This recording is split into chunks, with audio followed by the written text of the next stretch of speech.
नमस्कार दोस्तों, सदन में जैसे ही प्रधानमंत्री नरेंद्र मोदी ने गुलाम नबी आज़ाद की तारीफ की, उनकी तारीफ में कुछ शब्द कहे, तो उसके बाद से कई सारी सियासी अटकलें जो हैं वो शुरू हो चुकी हैं।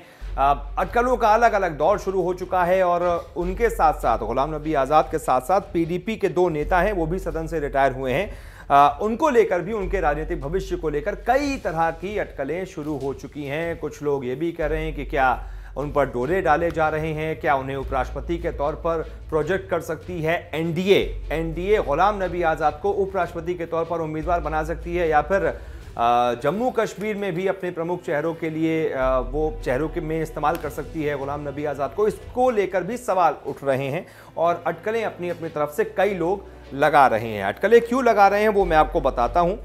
कुछ लोग आज़ाद को उपराष्ट्रपति पद के लिए संभावित एनडीए का उम्मीदवार के रूप में देख रहे हैं, वहीं कुछ लोग कांग्रेस के G23 का हवाला देते हुए आज़ाद को जम्मू कश्मीर में बीजेपी का संभावित चेहरा मान रहे हैं। G23 यानी कि वही 23 नेता जिन्होंने पिछले साल जो है वो पत्र लिखकर सोनिया गांधी से कहा था कि बहुत सारे बदलाव की ज़रूरत है और आप कुछ संगठन में बड़े बदलाव कीजिए, नहीं तो कांग्रेस का बचा कुचा इतिहास भी खत्म हो जाएगा।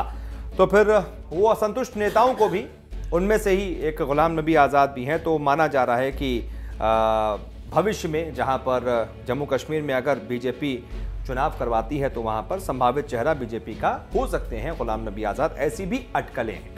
अंग्रेजी अखबार है द ट्रिब्यून, उसी के मुताबिक सूत्रों का कहना है कि जम्मू क्षेत्र में भाजपा की संभावनाएं बहुत ज़्यादा हैं, इससे इनकार नहीं किया जा सकता, लेकिन उसके पास घाटी में नेतृत्व की कमी है। अगर राज्यसभा में राष्ट्रपति के अभिभाषण पर बहस के दौरान पीएम मोदी का जवाब पढ़ा जाए तो कुछ बिंदु ऐसे हैं जिनको जोड़ा जा सकता है। कहते हैं ना, कनेक्ट द डॉट्स, तो वो डॉट्स आप कनेक्ट कर सकते हैं। अपने भाषण से एक दिन पहले मोदी ने आज़ाद के तौर तरीकों, जम्मू कश्मीर में हुए हालिया डीडीसी चुनावों पर उनकी टिप्पणियों पर ध्यान आकर्षित किया। कहा कि गुलाम नबी जी हमेशा शालीनता से बोलते हैं, कभी भी गलत भाषा का इस्तेमाल नहीं करते, हमें उनसे ये सीखना चाहिए, मैं इसके लिए उनका सम्मान करता हूं। उन्होंने जम्मू कश्मीर में हुए चुनावों की प्रशंसा की। मेरा मानना है कि आपकी पार्टी इसे सही अर्थों में लेगी और G23 के सुझावों को सुनकर इसके विपरीत करने की गलती नहीं करेगी।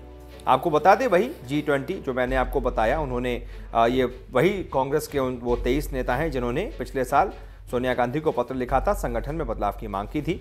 तो पीएम मोदी की टिप्पणियों को असंतुष्ट कांग्रेस नेताओं के समूह को खुले निमंत्रण के तौर पर भी देखा जा रहा है।